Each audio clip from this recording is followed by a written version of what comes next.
رسول اللہ صلی اللہ علیہ وسلم سے ایک دن صحابہ کرام نے تمام پریشانیوں سے نجات پانے کا وظیفہ پوچھا۔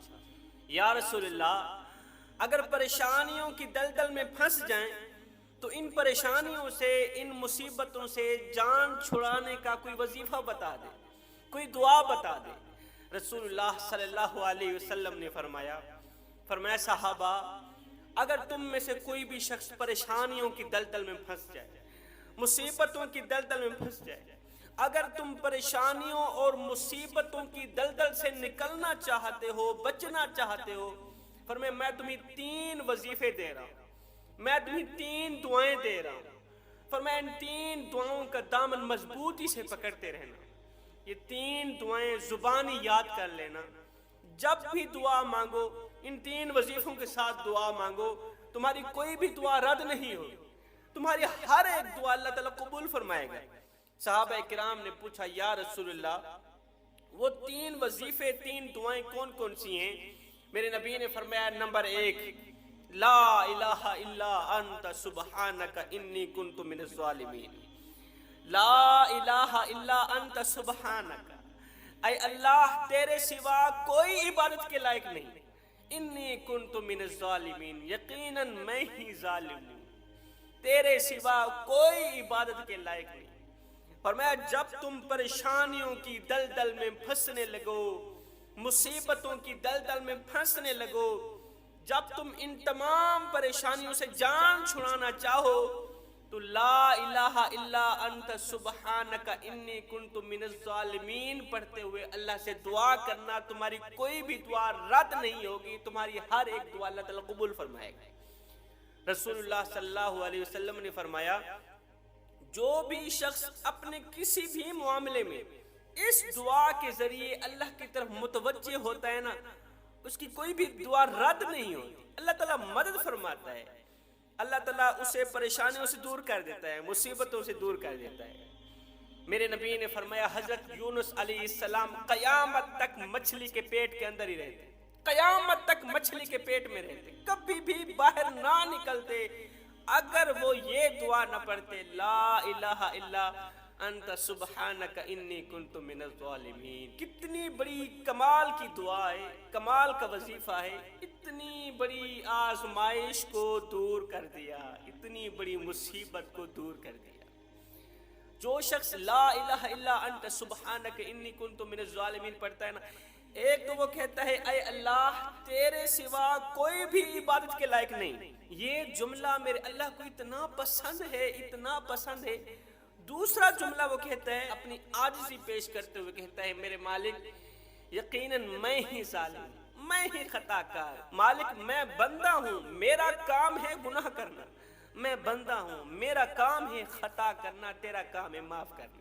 دوسری دعا، دوسرا وظیفہ حضرت سیدنا عمر فاروق رضی اللہ تعالی عنہ فرماتے ہیں کہ آقا علیہ الصلوۃ والسلام کے اوپر جب بھی کوئی پریشانی آتی تو میرے نبی ان الفاظوں کے ذریعے اپنے رب کو پکارتے، یا حیو یا قیوم برحمتک استغیث، اے زندہ اور ہر چیز کو تھامنے والے رب، میں تیری رحمت کے ذریعے تیری مدد کا سوالی، میں تیری رحمت کے ذریعے تجھ سے مدد طلب کرنا چاہتا ہوں، میری مدد فرما۔ اللہ تعالیٰ غیب سے مدد فرماتا، فوراً پریشانی دور ہو جاتی۔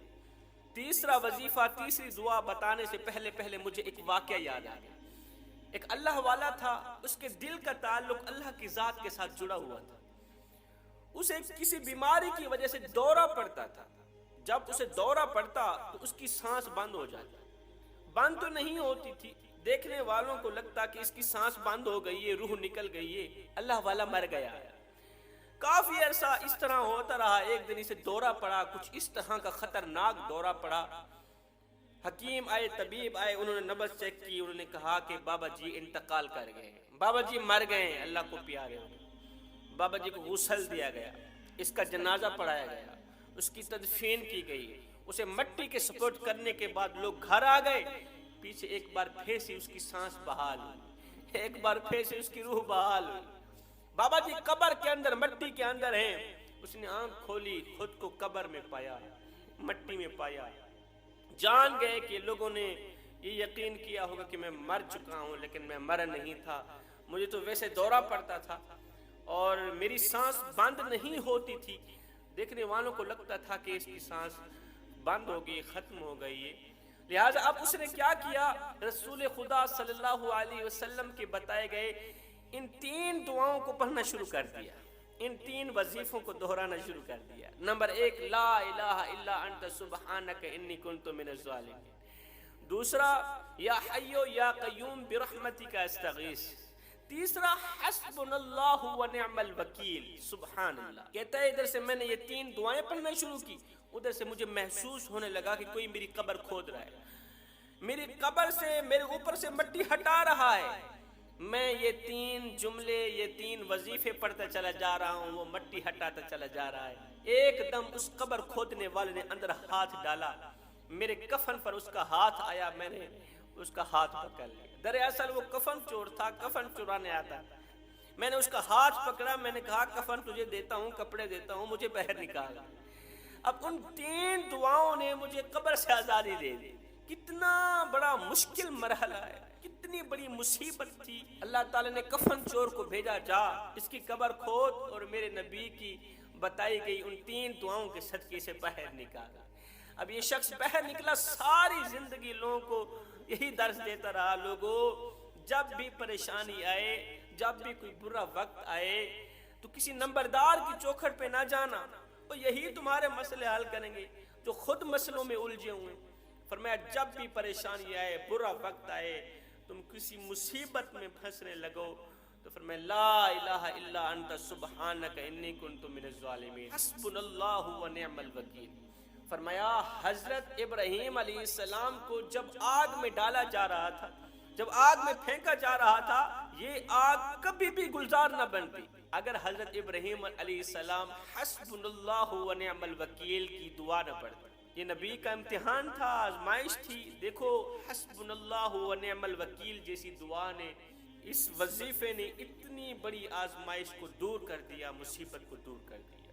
تو فرمایا تمہاری زندگی میں جب بھی کوئی پریشانی آئے، مصیبت آئے، جب تم دیکھو کہ مصیبتوں نے، بیماریوں نے تمہارے گھر کو جکڑ رکھا ہے اور تمہاری دعا بھی قبول نہیں ہوتی، اللہ تعالیٰ شفا نہیں دے رہا، تمہاری کوئی بھی دعا قبول نہیں ہو رہی، تو فرمایا ان 3 وظیفوں کے ذریعے تم اللہ سے دعا مانگا کرو۔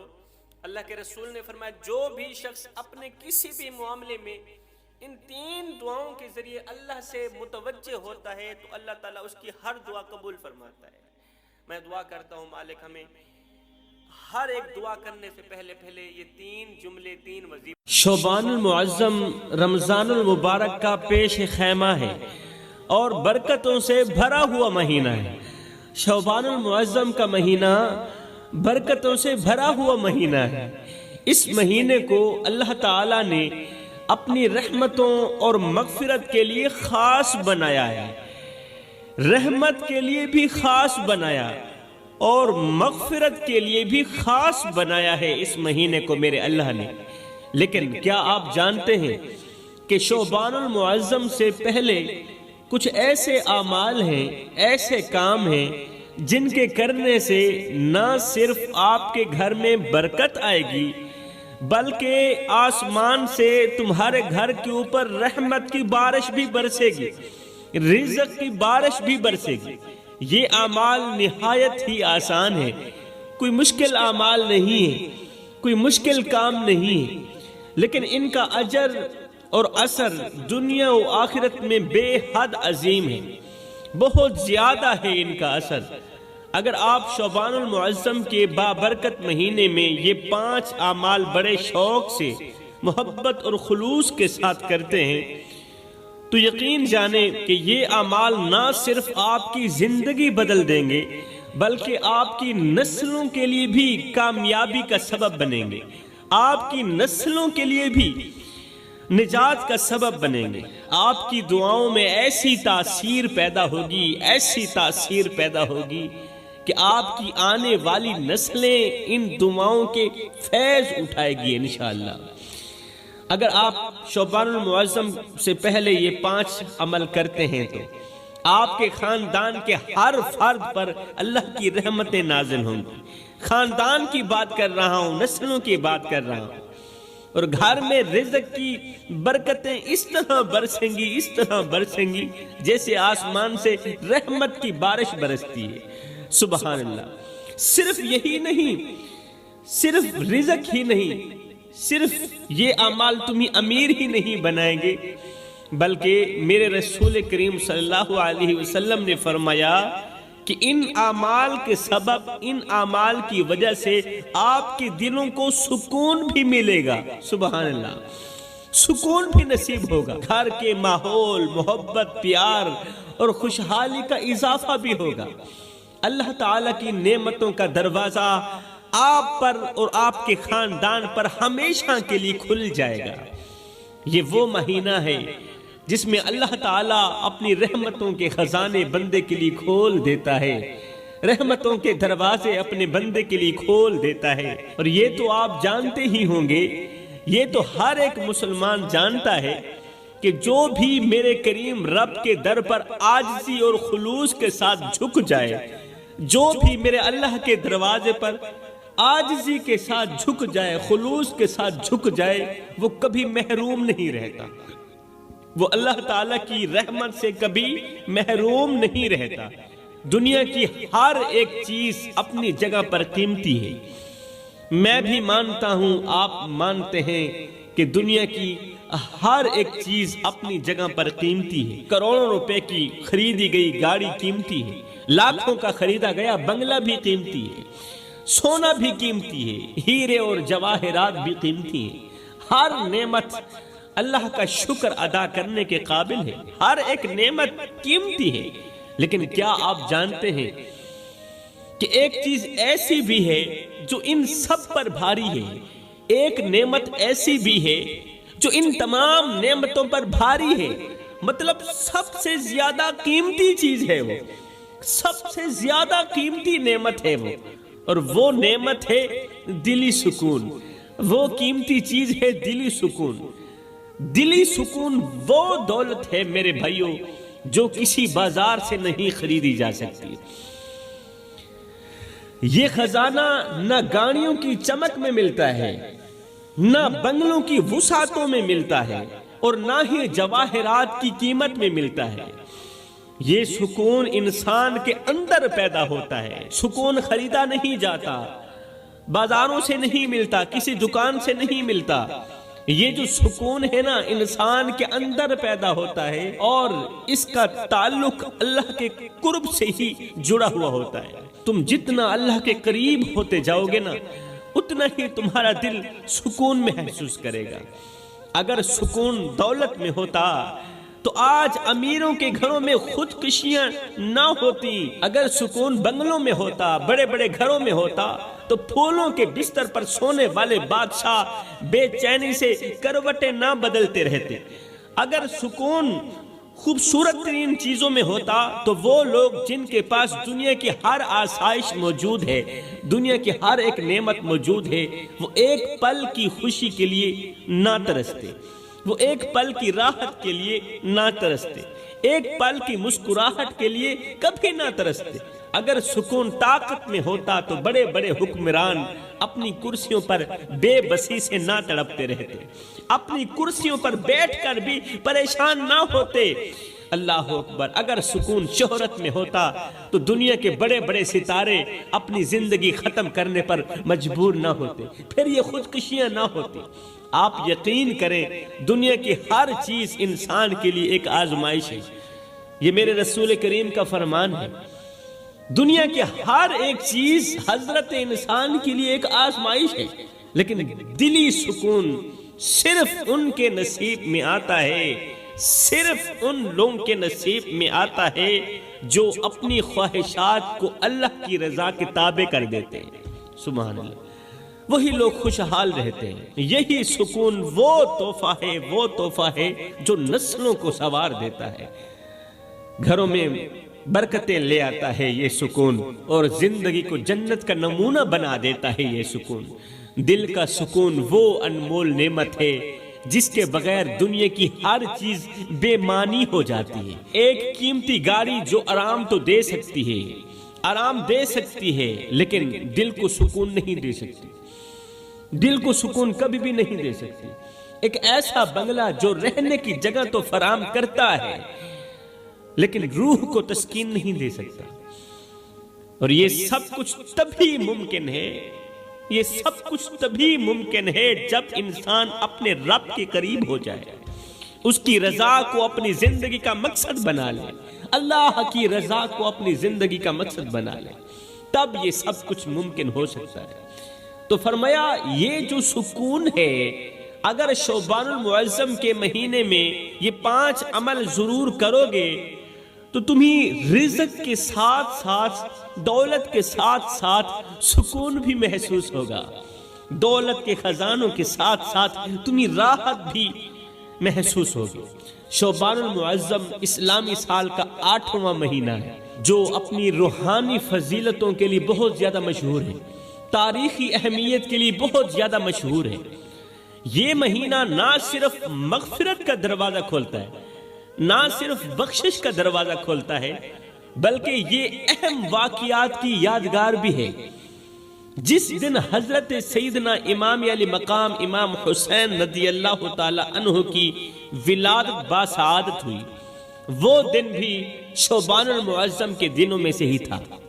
جس دن حضرت سیدنا امام علی مقام امام حسین کی ولادت ہوئی، وہ دن شعبان المعظم کے دنوں میں سے ہی تھا۔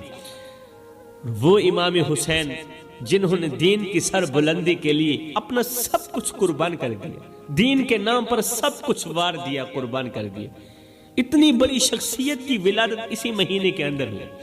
5 شعبان کو حضرت سیدنا امام زین العابدین کی ولادت ہوئی۔ وہ امام زین العابدین جنہیں ان کی عبادت گزاری اور تقوی کی وجہ سے سجاد کے لقب سے یاد کیا جاتا ہے، آج بھی یاد کیا جاتا ہے۔ ان کی عبادت گزاری اور تقوی کی وجہ سے، تقوی کے باعث آج بھی سجاد کے لقب سے یاد کیا جاتا ہے۔ اتنی بڑی شخصیت بھی اسی مہینے کے اندر پیدا ہوئی تھی۔ 15 شعبان المعظم کو حضرت امام مہدی علیہ السلام کی ولادت کا دن ہے۔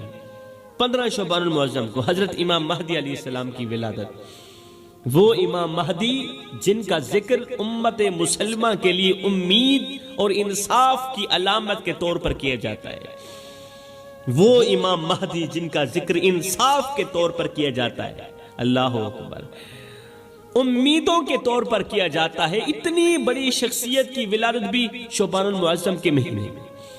تاریخ میں یہ بھی لکھا ہے کہ جس دن حضرت آدم علیہ السلام کی توبہ اللہ تعالیٰ نے قبول فرمائی تھی، وہ درخت کا پتہ کھا لیا تھا نا، تو حضرت آدم علیہ السلام نے توبہ کی، تو اللہ تعالیٰ نے آدم علیہ السلام کی توبہ قبول فرمائی۔ وہ دن بھی شعبان المعظم کے دنوں میں سے ہی تھا۔ اور سنو، جس دن میرے اللہ نے زمین کو آسمان کے نیچے بچھایا، زمین کو آسمان کے نیچے بچھایا اور اس پر زندگی کے آثار پیدا کیے، یہ دن بھی شعبان المعظم کے بابرکت دنوں میں سے ہی تھا، اللہ اکبر۔ حضرت اسامہ بن زید رضی اللہ تعالی عنہ روایت کرتے ہیں کہ میں نے رسول کریم صلی اللہ علیہ وسلم سے عرض کیا، یا رسول اللہ، میں آپ کو شعبان کے مہینے میں اتنی کثرت سے روزے رکھتے ہوئے دیکھتا ہوں، اتنی کثرت سے روزے رکھتے ہوئے دیکھتا ہوں جتنے کسی اور مہینے میں نہیں دیکھتا۔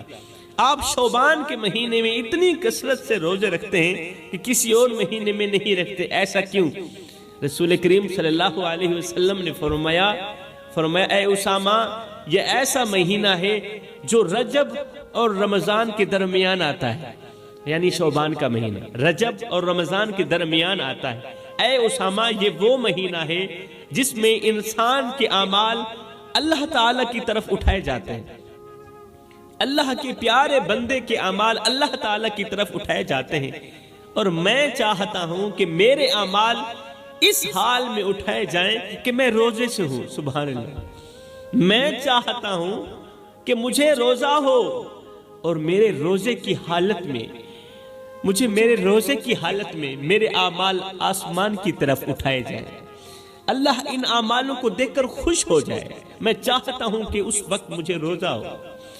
اب بات کرتے ہیں کہ وہ کون سے 5 عمل ہیں جو ہمیں شعبان المعظم کے بابرکت مہینے میں ضرور کرنے چاہیے، ہر حال میں کرنے چاہیے، تاکہ ہماری زندگی برکتوں اور رحمتوں سے بھر جائے۔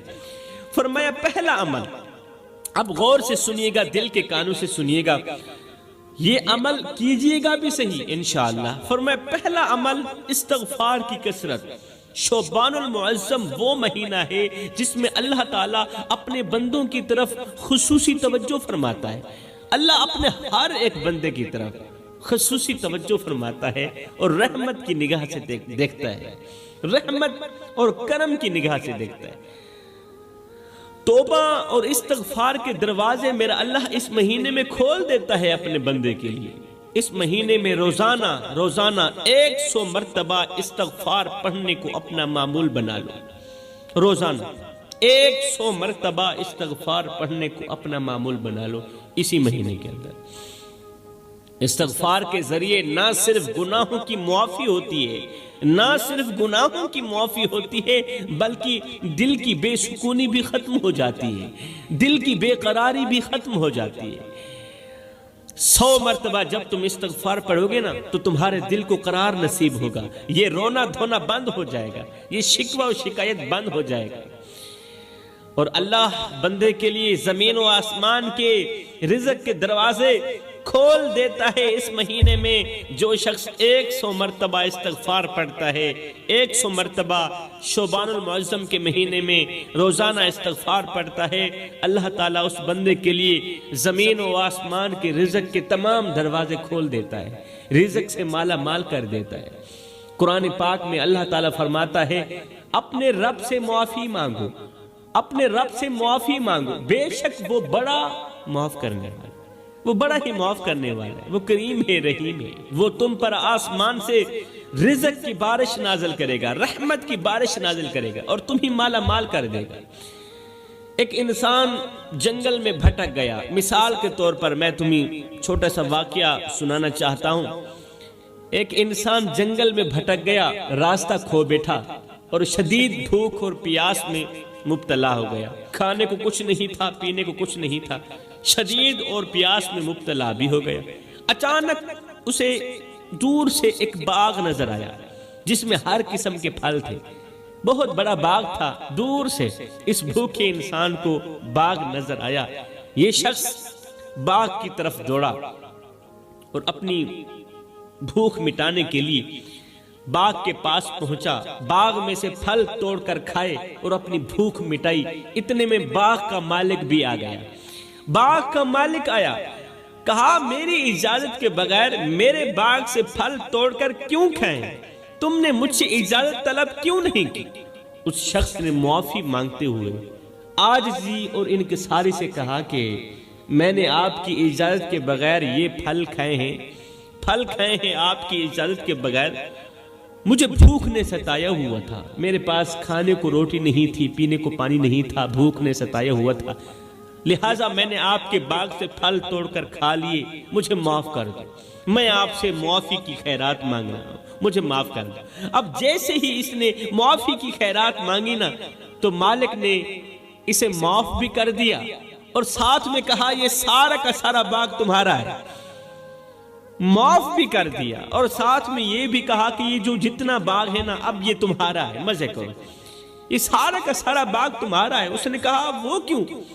اس نے کہا کیونکہ تمہارے اندر عاجزی ہے، تمہارے اندر عاجزی ہے اور تم خود کو بڑا نہیں سمجھتے، تم خود کو بہت ہی کم سمجھتے ہو، چھوٹا سمجھتے ہو، اس لیے تم نے معافی مانگنے میں دیر نہیں کی، جلدی کی معافی مانگنے میں۔ تو نے جو میرے سامنے معافی مانگی ہے نا، اپنے کیے پر شرمندہ ہو کر عاجزی کے ساتھ ہاتھ جوڑے معافی مانگی، تو تیرا یہ عمل مجھے اتنا پسند آیا ہے، اتنا پسند آیا ہے کہ اب یہ سارا کا سارا باغ تمہارا ہے، اس باغ کے مالک تم ہو، اس باغ کے مالک تم ہو۔ میرے محترم بھائیوں، آپ اندازہ لگائیے کہ ایک بندے کی معافی اس قدر پسند کرتا ہے، ایک بندہ بندے کی معافی، بندے کی عاجزی اس قدر پسند کرتا ہے کہ بدلے میں وہ انعام دیتا ہے جو انسانی عقل دنگ کر دے۔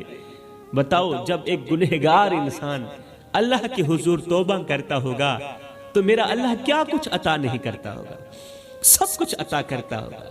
اللہ اکبر۔ فرمایا دوسرا عمل روزوں کا اہتمام کرنا۔ شعبان المعظم میں نفل روزوں کا اہتمام اللہ تعالیٰ کی محبت حاصل کرنے کے لیے ایک بہترین عمل ہے۔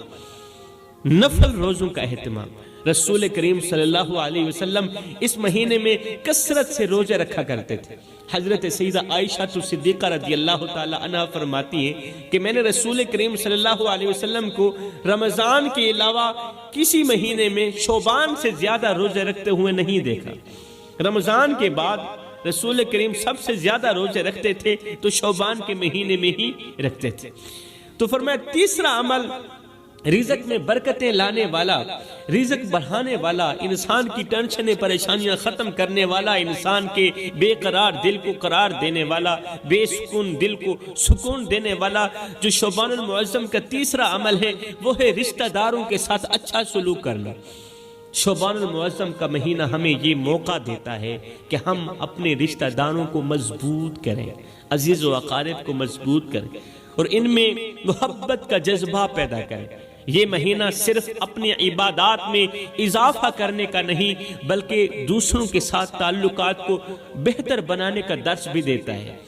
رسول کریم صلی اللہ علیہ وسلم نے فرمایا کہ جو شخص چاہتا ہے کہ اس کا رزق بڑھایا جائے اور اس کی عمر دراز ہو، اس کی عمر میں برکت ہو، اس کی عمر لمبی ہو تو وہ رشتہ داروں کے ساتھ اچھا سلوک کرے۔ اس کا مطلب یہ ہوا کہ رشتہ داروں کے ساتھ اچھا سلوک کرنے والے لوگ ہی لمبی عمر پاتے ہیں۔ اس کا مطلب یہ ہوا رشتہ داروں کے ساتھ اچھا سلوک کرنے والے لوگ ہی دلی سکون پاتے ہیں۔ اگر آپ کسی رشتہ دار سے ناراض ہیں، خفا ہیں یا کسی کے ساتھ آپ کی بات چیت بند ہے، گفتگو نہیں ہو پا رہی، بات چیت کافی عرصے سے نہیں ہو پا رہی، تو یہ وقت ہے کہ اپنی انا کو پیچھے چھوڑ کر، اپنی ماں کا گلا دبوچ کر، اپنی ماں کو ختم کر کے ان کے ساتھ تعلقات بحال کرنے کا یہ وقت ہے، اچھا وقت ہے۔ رشتہ داروں کے حقوق کو ادا نہ کرنا نہ صرف گناہ ہے بلکہ اس سے دل کی سختی بڑھتی ہے۔ قسم ہے اللہ پاک، دل پتھر ہو جاتا ہے اور زندگی کی برکتیں ختم ہو جاتی ہیں۔ جو لوگ جلدی مر جاتے ہیں نا ان کا رشتہ داروں کے ساتھ اچھا سلوک نہیں ہوتا، رشتہ داروں کے ساتھ ان کی دشمنی ہوتی ہے، اس لیے ان کی زندگی میں سے برکتیں ختم کر دی جاتی ہیں اور وہ لوگ جلد از جلد رخصت ہو جاتے ہیں، مر جاتے ہیں۔ انسان یہ سمجھتا ہے کہ دوسروں کو نظر انداز کرنے سے وہ بہتر زندگی گزارے گا، ہر ایک انسان یہی سوچتا ہے، اللہ ماشاءاللہ ہر کسی کی بات تو نہیں کر رہا لیکن اکثریت کچھ ایسی ہی ہے۔ انسان یہ سمجھتا ہے کہ دوسروں کو نظر انداز کرنے سے وہ بہتر زندگی گزارے گا، لیکن حقیقت یہ ہے کہ صلہ رحمی رزق اور سکون میں اضافے کا ذریعہ ہے۔ اللہ اکبر، یہ دل کو سکون مہیا کرتا ہے اور رزق میں اضافہ لاتا ہے۔ خدا را میرے بھائیو اپنے دل کو بڑا کرو، معاف کرنا سیکھو، معاف کرنا سیکھیں اور محبت اور احسان کے ذریعے اپنے رشتہ داروں کو جوڑیں، کیونکہ یہی وہ عمل ہے جو اللہ کی رضا کا سبب بنتا ہے، یہی وہ عمل ہے اور دنیا و آخرت دونوں میں کامیابی کا ذریعہ بھی ہے یہی عمل۔ اللہ اکبر۔ تو فرمایا چوتھا عمل صدقہ کرنا اور پانچواں عمل والدین پر خرچ کرنا۔ صدقہ بھی بڑھ چڑھ کے کرنا ہے، خیرات بڑھ چڑھ کے کرنی ہے، اور ہاں اپنے والدین پر خرچ بھی کرنا ہے۔ والدین کو ناراض مت کرنا۔ والدین کی آنکھوں سے آنسو نکلتے ہیں تو جلد از جلد انہیں منا لینا، ان کی خدمت کرنا، بھرپور خدمت کرنا۔ تو فرمایا یہ 5 عمل ایسے ہیں جو تمہاری زندگی میں ڈھیروں خوشیاں لائیں گے، تمہارے رزق میں برکتیں لائیں گے، تمہارے گھر میں سے رزق کی بارش برسائیں گے۔ میں دعا کرتا ہوں کہ اللہ تعالی ہمیں یہ 5 عمل کرنے کی توفیق عطا فرمائے اور دل سے کرنے کی توفیق عطا فرمائے۔ اللہ تعالی ہم سب کو نیک بنا دے اور ایک بنا دے۔ اللہ تعالی ہم سب کو وہ نیک کام کرائے جس پر اللہ بھی راضی ہو جائے، اس کا رسول بھی راضی ہو جائے۔ آمین ثم آمین۔ وما علینا الا البلاغ المبین۔